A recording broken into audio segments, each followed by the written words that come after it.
The War on Terror, launched by the United States in response to the September 11th attacks, has had far-reaching and complex effects, both domestically and abroad. While much of the focus has been on the wars in Iraq and Afghanistan, the impact of this global conflict can be felt in communities across America, including the city of Columbus, Georgia. Columbus is a city with a rich military history, home to Fort Benning, one of the largest military installations in the country. But the War on Terror has brought unprecedented changes to this once quiet southern town, affecting the lives of its residents in profound and unexpected ways. Through this documentary, we will explore the effects of the War on Terror on the people and the community of Columbus, Georgia. We will hear from veterans and their families as we delve into the physical, social, and emotional impacts of this ongoing conflict. This is the story of a community changed forever by a war that is far from over. I've done a lot of traveling. I've been throughout Texas, New York, and all overseas. I think Columbus is one of the most veteran friendly communities out there. Oh, they love the veterans. You know what I'm saying? This is they're very veteran friendly. Always asking what can they do for us, and just always wanting to help. My brother did their military training here at Fort Benning, and then we moved around a few times, and then ended up back here for the last 7 years. Here, the community embraces us, both active duty, both retired, both those that work on the installation as GS employees. It's not a better military community to be in as far as like how they embrace you. Military families face unique challenges and sacrifices that most of us could hardly imagine. From frequent moves to extended deployment, from managing finances to raising children. Military life can be unpredictable, but it can also be rewarding. Let's listen to the voices of military families and honor their sacrifices, their resilience, and unwavering commitment to serving our country. But when he was gone, it was hard. It was just hard. It was hard to take care of kids and work and not have anybody there. I never know what the day is going to bring for him, and I never know, or even like what the week's going to bring, because some days and some weeks he's great. He doesn't need anything, but then when he needs me, it's like we have to be there. I don't want her to see how I look. Remember, my soldiers, I can hide from them. They know, oh, my Sergeant Mitchell was good, but for her, she can see the pain and like I'm ready to come home. So I never did it. Good evening. Today, our fellow citizens, our way of life, our very freedom came under attack in a series of deliberate and deadly terrorist acts. Terrorist attacks can shake the foundations of our biggest buildings, but they cannot touch the foundation of America. Come in, I look at the TV, because everybody's looking at the TV and it looks like a movie. So I honestly thought it was Independence Day. I'm not even gonna front. No, bro, that's really happening. That's real life. Hey man, he looked like a little kid, even though he was the highest ranking enlisted person. He looked at us, he says, are you guys ready for war? So we looked at him, man, Sergeant Major, we always ready. He's like, no. You guys, remember when you're training, you don't have access to TVs, you don't have, he said, I need y'all to go listen to, I need y'all to change your mindset right now. So we got to go listen to the radio because we didn't have TVs, and we seen that they just had hit. When somebody went to get coffee in the kitchen and said, hey, a plane hit the Trade Center. And so we all went in there and looked at that and then went back to work and started. And then somebody else came in and said a second plane hit. And it wasn't long after that the whole post was put on lockdown. Hospital. For us, it was like towards the end of the workday when the planes hit, and when we saw the first plane hit, we were all kind of hovered around the computer screen watching the news, and we were like, oh, that's just such a weird freak accident. And then within minutes, the second plane hit, and we're like, this was no accident. We knew right away. I was walking across the thing to go back into the TOC, and he comes in and goes, a plane just hit the Pentagon. And I can remember just going, holy shit. There's something going on. And so, I ran into the Tactical Operations Center. We got the battalion commander, Bart Howard, on the net. And then we started flowing forces out to basically get between us and the Iraqi border, kind of control the roads coming in the air. 'Cause, no one really had any idea of what it was part of, what it portended, right? And so we were just doing what Army guys normally do, which is just do action things for action's sake, right? Deployment can be a stressful time for military families.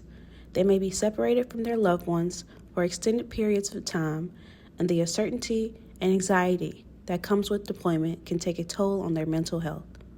In order to cope with these challenges, many military families chose to avoid media during deployment.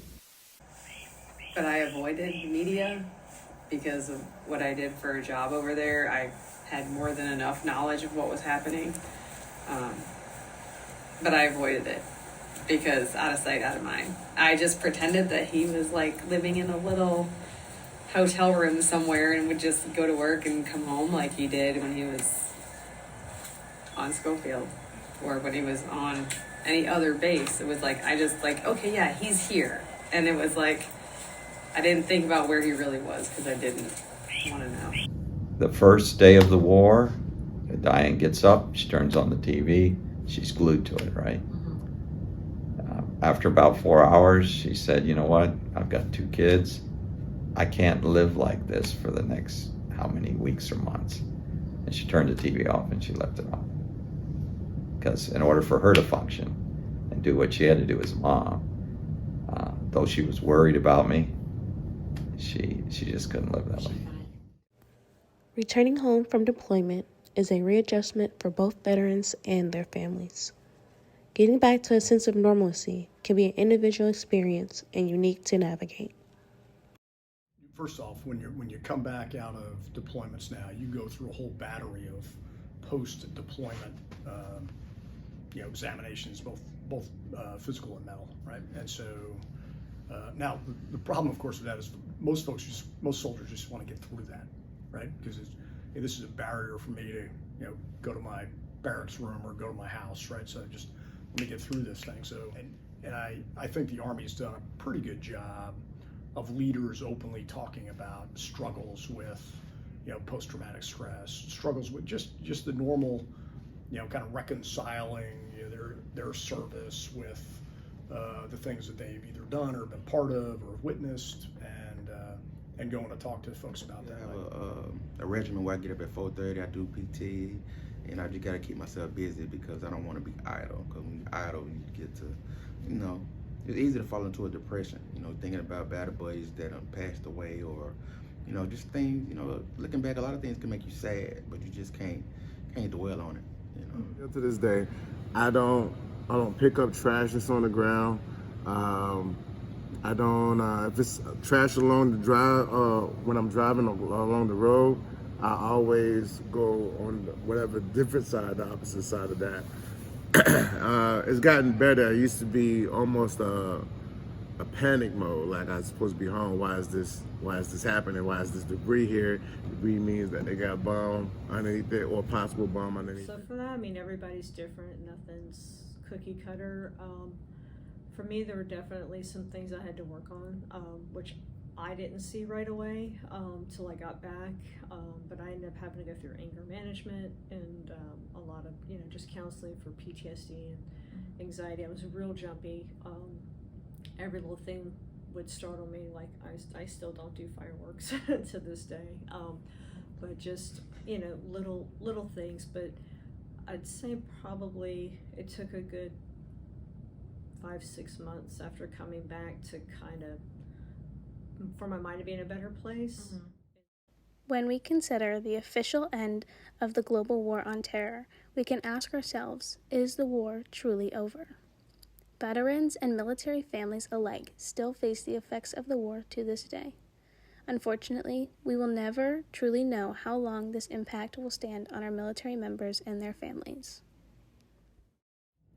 For the for the veterans, though, it's one of those things that you go to war, you do a lot of things, and it's a lot of great things, but because of things outside of control, on a grander scale, that it feels like they're undone. because there's nothing to show for it. There's no me deploying to Afghanistan. There's no longer the Afghan government. So you feel it's like a hollowing experience. Like you did all this work, and you feel like there's nothing left to show. But there is a lot to show, because it's not just the work on the ground for the the mission itself, but you're working for your comrades on your left and your right. Sad. The official end. I think it's sad. In ways, I think there's some relief, but I think there's a lot of grief looking at it. You can announce that war is over, but the reality, as long as there is human beings, there will always be war, unfortunately, and there's always a threat. This documentary included stories of individuals united by a common thread.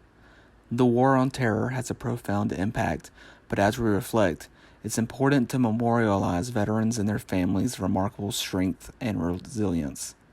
Their experiences have engraved a legacy in history, and their sacrifices will always be remembered.